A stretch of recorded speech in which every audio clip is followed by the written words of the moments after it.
Hello and welcome back to this tutorial series on creating C++ plugins for Cinema 4D. So where I left in the last tutorial was we just created our first dialog, and it's docked here, but it's not too interesting. So we want to try and add some elements to this dialog. And we've got this layout here called first plugin layout. Right now I'm just going to actually come up and go and save that as my default startup layout. Customization, save as startup layout. So whenever I start Cinema 4D up, it's going to have this dialog in it so we can just easily see. So I'm just going to shut down Cinema 4D. And I'm back in the code here, and I'm in the first dialog.cpp file. And what I want to do is I want to add a group to this. And you actually type begin group begin. Oh, there we go. Group begin, open bracket. And what this is it's adding an area in the UI. So if I actually bring Cinema 4D up, I'll launch that again.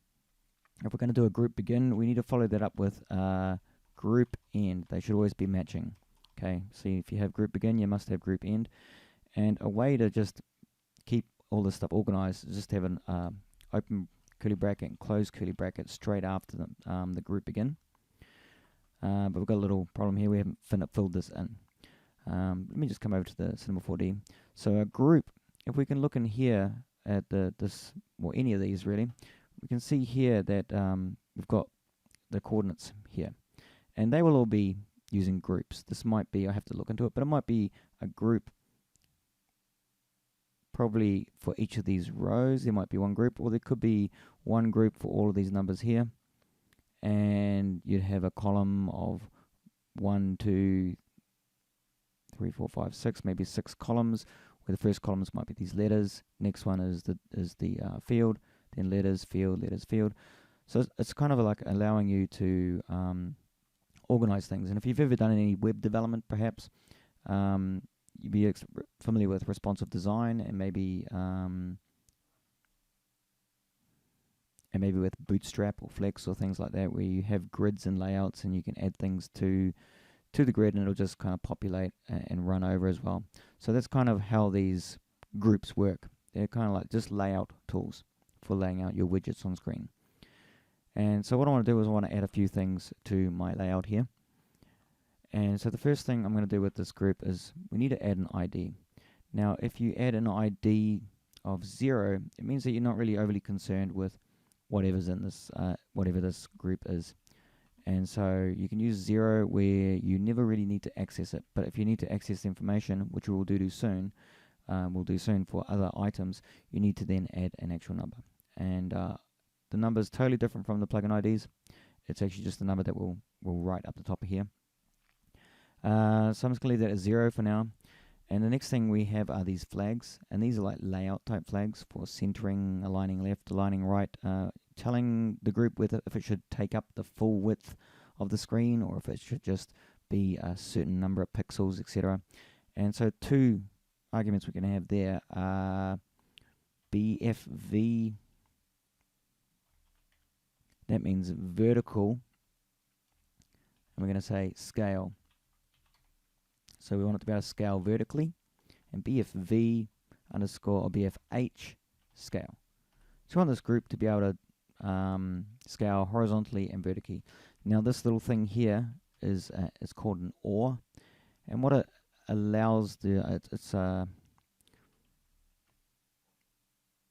called a logical OR, but we don't need to go into that. On your keyboard, it's the shift.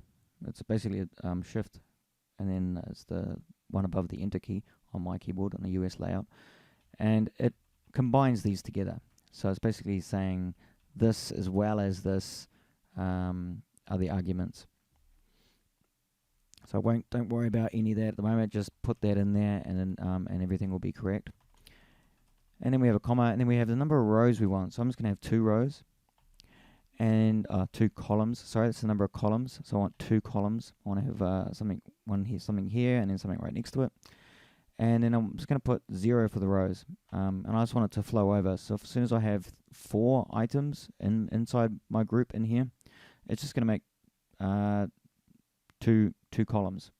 So there'll be 2 items, then 2 items. So they just keep flowing over if you don't specify the number of rows. And you can specify the number of rows, if you want to have something flowing the other way, vertically across, for example. Just experiment with that. I'm going to give this group a title, and we can also tell it using extra information later on if we want this title to even be visible or not. We're just going to say test group underscore s, saying that this is a string.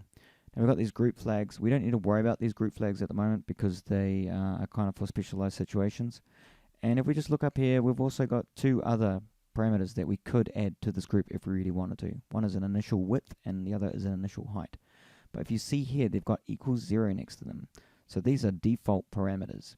So if we don't type anything in, where it's saying to, if I put a comma here, it's saying now that we're on this one here, if we want to type it in.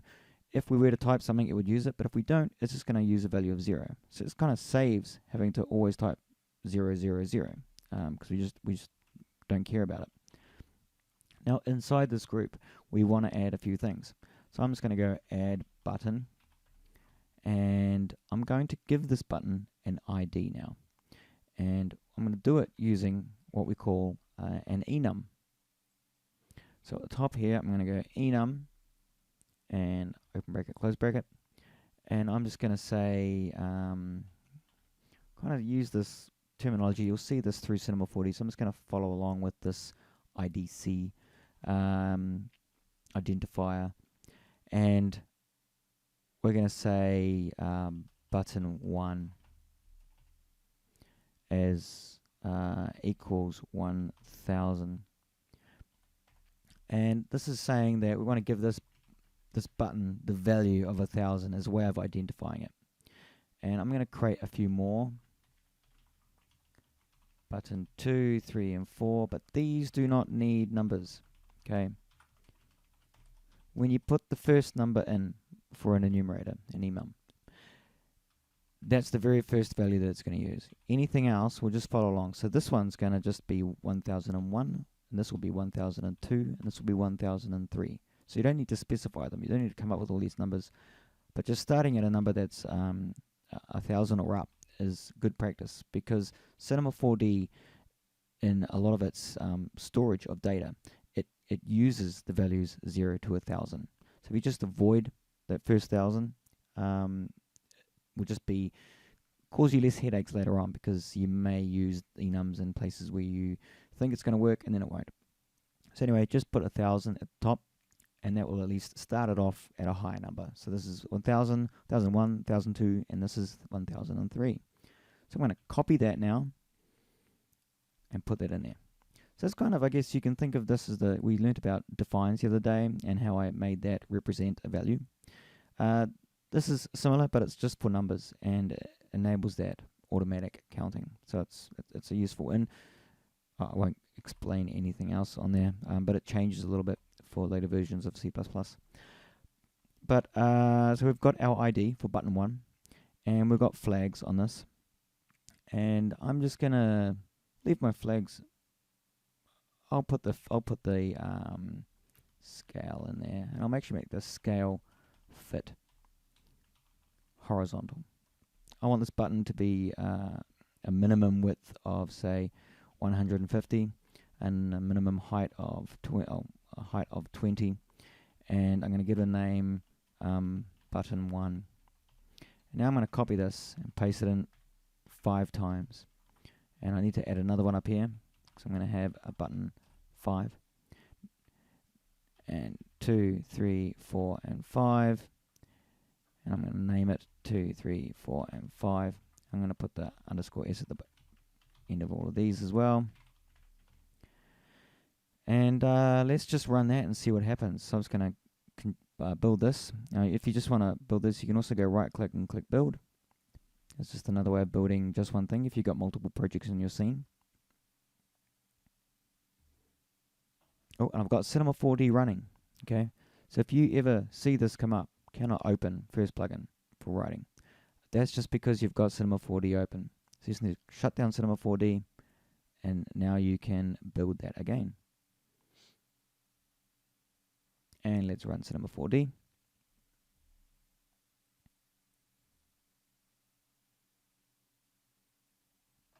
And here we can see our buttons.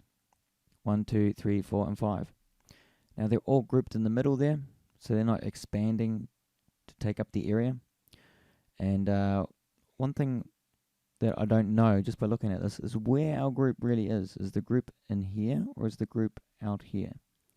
So what would be nice is a way to actually see if we can visualize that group. So I'm just going to shut down Cinema 4D. And now I'm going to open up the help file. And I'll take you through this from scratch because I already had this open. So if you come to developers.net, Maxon.net, and then click on the online help button here. And under application development, under GUI and user interaction, you'll find dialog manual. And this is what we're creating. We're creating dialogues. And if we just scroll down a bit, you're going to get to what we're dealing with right now, which is these groups, group begin, group end. There's some extra information there. And if we go a little bit further, we're going to get some information here on spaces and borders and things. And what I want to do is add a border to our dialog. I'm going to copy this piece of text right here actually. Group border, border group in. And I'm going to paste that at the top of our dialog box. If I was to right click on group border in, go to definition, it's going to go into here and show you all the other kinds of borders that you can get. A lot of these, again, you just need to kind of try them out to really get a feel. But there's some description in there. It's a thin border that looks like it's on the inside. There's a thin border that looks like it's on the outside. So let's just run it now. Thin black line is quite obvious if we were to use thin black line. Let's just run that now and see how that looks. First you have to compile it. Now if you're wondering why everything is recompiling here, I think I may have changed something somewhere and it's decided to recompile everything. I could have also potentially, maybe I hit rebuild. So there's a difference there between choosing build and rebuild. Rebuild will build everything again, so that may take a while. So mine's taking a little bit of time to recompile there. But now it is built, and I'll start up Cinema 4D.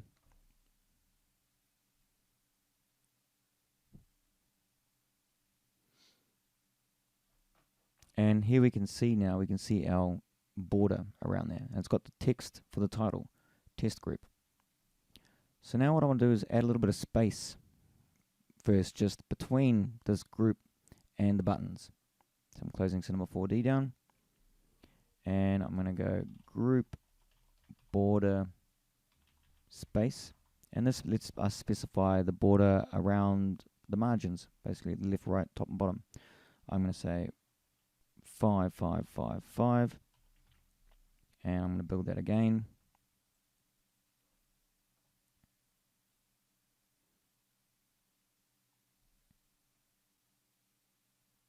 And then start Cinema 4D.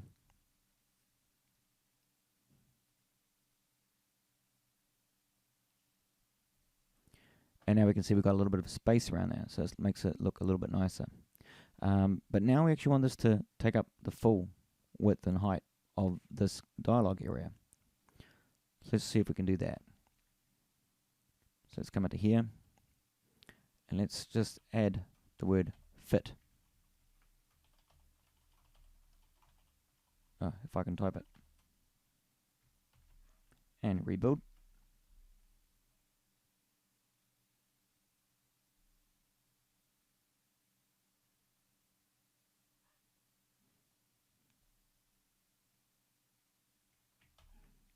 I actually was rebuilding everything because I was changing something else in there. So what I did then was a build solution.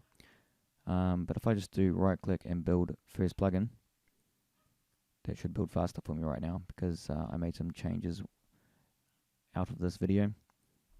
What I did there to stop it building, by the way. So let me just try that again. If I go Control Shift B, it's building everything and all the extra SDKs that I wanted. But if you want to stop it from building, you can go to Build, and you can go Cancel.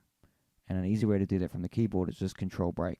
If I hit Control Break now, it's going to stop it building. But I still want to build this first plugin, so I'm going to right click on that and click build. So that might happen in situations where potentially you've changed something in one of the other projects accidentally while you've been looking for information, and you want to stop it from building, and you can just build what you want. So here we have, we've made it scale now, so now it's scaling all the way up. And I actually want some space on the outside of this border as well. So let's go back in here. And I believe there's one other one we can add.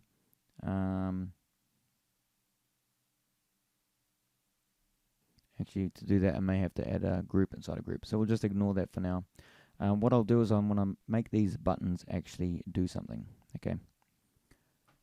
So we have these buttons, and when I click on them, I want something to happen in the scene. So to do that, what we need to do is we need to add a command for each of these. So I'm going to right click and just go to the documentation for the GE Dialog. So I need to go to first dialog, right click on GE Dialog, go to definition, scroll down until we find command. It's going to copy that, go back to the header file and just paste that in there. And I'm going to go into the CPP file, paste it in down here. I'm going to remove the virtual because it's not needed. Copy the first dialog in the 2 colons, put that at the front. Take away the semicolon and do an open bracket, curly bracket. I'm also going to return true straight away from here. And now what we're going to do is we want to know which button was actually pressed. And when you click a button, it comes into here. And this ID is going to be the number of the button that we assign to it. So it's going to be 1000, 1001, 1002, 3, and 4, and 5. And that's what's going to come through as this ID right here. Okay, so the way to detect what ID is come in and how to use it, we're going to use what's called a switch statement. And all we need to do is type in the word switch and open bracket, close bracket, and type ID. After that, curly bracket. And then inside of the switch statement, we need to type the word case, C-A-S-E, and then copy in that button there, and then we do a colon, and curly bracket open, curly bracket close, and then type the word break. And what this all means is that, well, first I'll add the other ones as well. I'm actually going to move the break outside of this.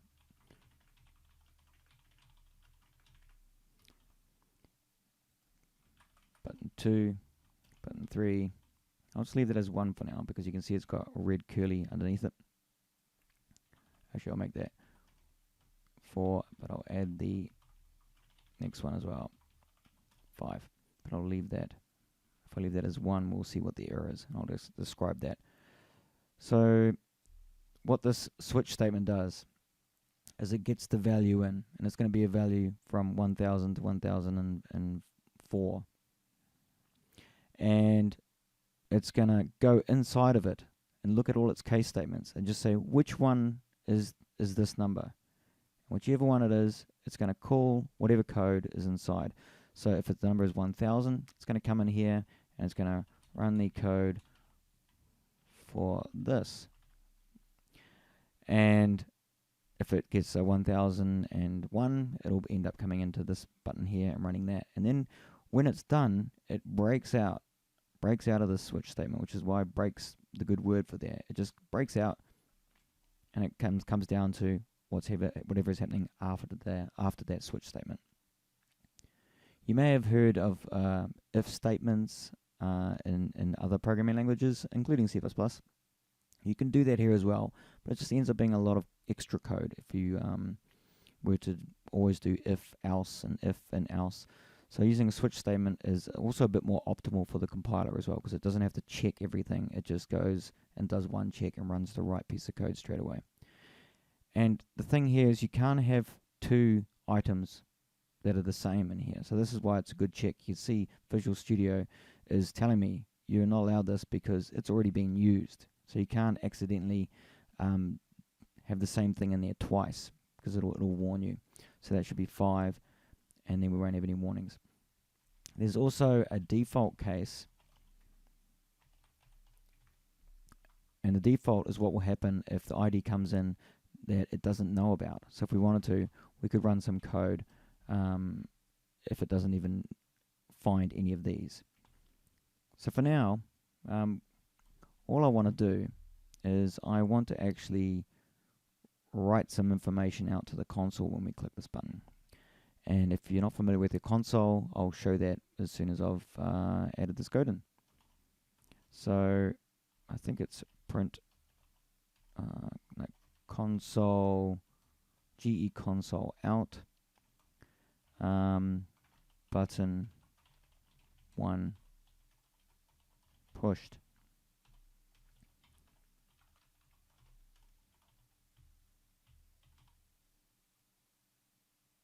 Just takes a string, so we're just passing in a string there.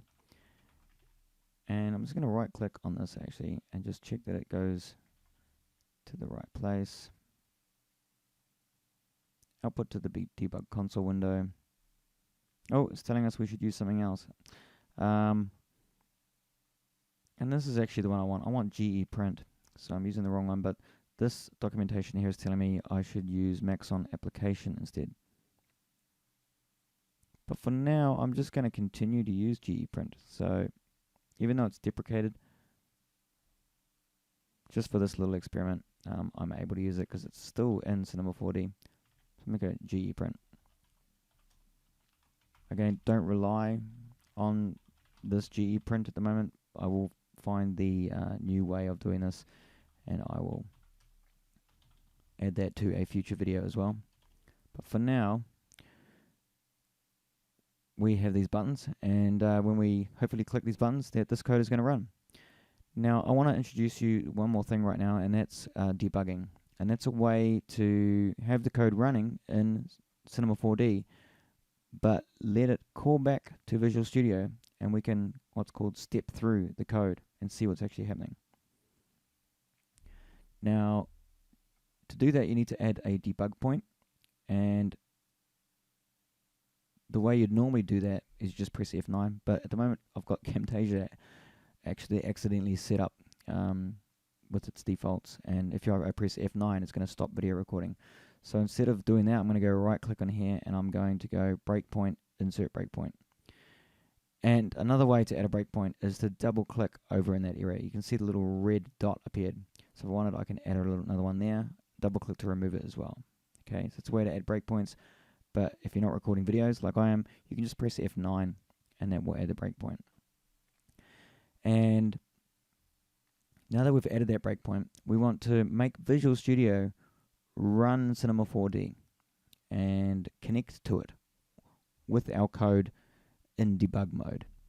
Now this might all sound confusing, but all we actually have to do is right click on first plugin, come down to properties,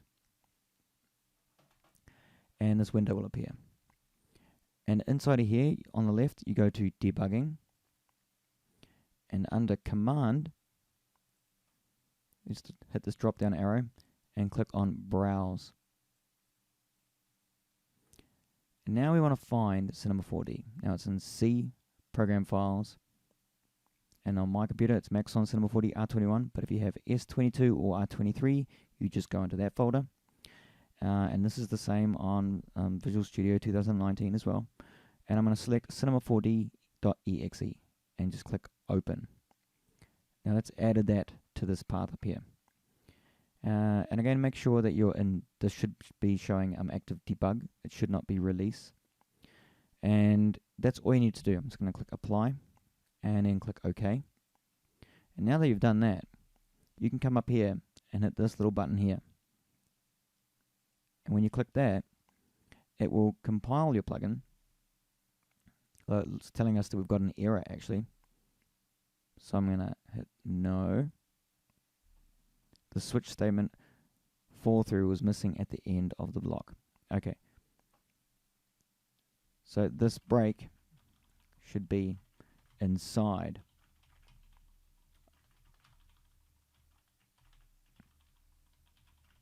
of the quotes.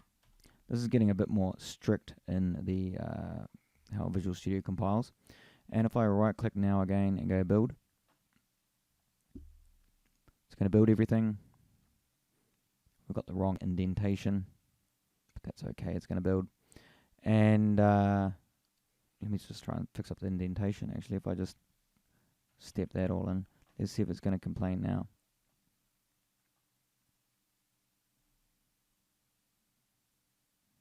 It's looking much better now. Not getting all those warnings on the coding style. Normally I would have this indented, but sometimes when you're typing it pulls it back automatically. If it does, you can just select all the text and you can hit the tab key to move it out, or shift tab to move it back. So now that we have the code there and it's compiled, we can hit this button up here. And as you saw before, when you do that, it actually does compile it as well. Actually, I didn't comment there. I'm going to hit break, control break, just to stop it compiling. And I don't think I showed this before, but I want this to be my startup project. And by startup project, it means it's the project that's selected when you first open this solution. And if we look here with all these closed, you can see how it's bold. So what I've done, I'm not sure if I did it in this video, but if you right click, you can set it as startup project. If I was to do it with this one, you'll see that that is now bold, but we want our first plugin to be the startup project. And what that means is that when we press this button, it's going to, if it needs to, compile the startup project, and then it's going to run that startup project. And the one that it runs is going to use what it's got in here. So it's going to try and find this, because this is the startup project. It's going to run Cinema 4D. So I don't think I'd explained that before. So now if I click this, it's running the one that's selected as the startup, which is our first plugin. It's compiling it if it needs to be, and it is compiling it here. And now it's running Cinema 4D. And it's running it in debug mode. What that means is if we come over to our code, and I'm on a different file there,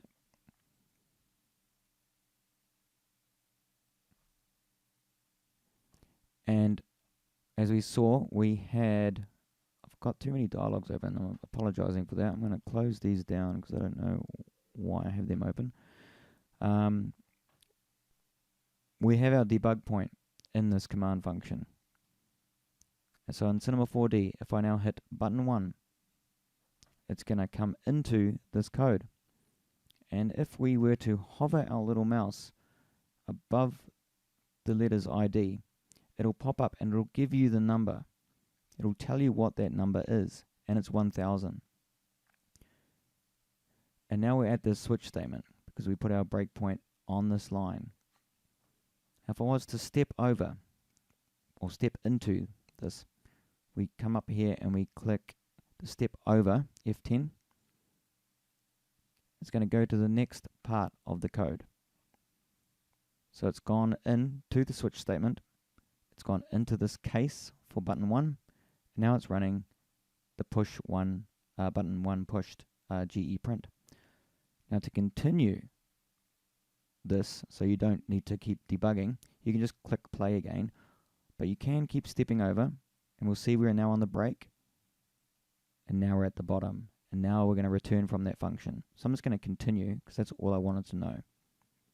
Now let's do the same thing for, say, button 4 comes in here. I'm going to hover my mouse over this, and it's saying 1003, which is actually this button here. And if you hover over these, you can also see what they are. Button 2 is 1001. Button 4 is 1003. I probably should have renamed these buttons to make them probably starting at 0 to be a bit more easier to follow. But now if I was to click this step over, now on your keyboard, you can actually press F10 to do this. Again, I'm not doing that because my Camtasia will stop if I was to do this. And now it's gone through using 1003 straight to the case for button 4. So it's doing everything correctly. We step over again, we're at the break. I step over that again, and it breaks out of the switch statement and goes to the return. And then we continue. And it's done exactly what we wanted it to do. Now let's have a look at the console output. So if I come up to extensions, console, and there we can see the output that we just did using that GE print. If I come back down to Visual Studio, I'm going to double click this red breakpoint. I don't want to hit that breakpoint again, so I'm just double clicking it. Or you can actually disable it. So if you disable it, it will just have a red outline and white in the middle. And now if you come down to the bottom of Visual Studio, next to call stack is a thing called breakpoints. That will list all the breakpoints you've got all throughout your code. You can actually enable them and disable them here as well, and you can see it changing up on the left as I do this. So that lets you keep a few in your scene if you want, in your setup if you want, or you can just delete them as well. Now, if you don't see this breakpoints here, you can open it by coming up to Debug, Windows. It should be in here.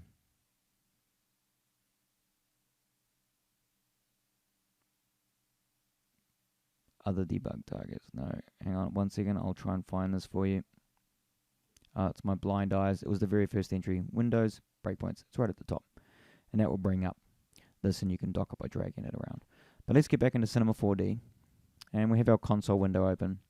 And if I was to start pressing this, you're going to see that button is now doing something. So now you can imagine maybe your button is create cube. If you wanted to create a dialog that creates cubes, and you could add your create cube code right here to do that. I think that's enough for today. What we've learnt today is we've learnt how to add groups to our dialog, how to add some items to the dialog, and then how to press them, trigger those, and make something happen in Cinema 4D. Now, other items, other controls may work a little bit differently, but a lot of them do come in through the command here. And I think we'll just leave that at that for today. And in the next tutorial, I may expand a little bit on this or just do something a little bit different.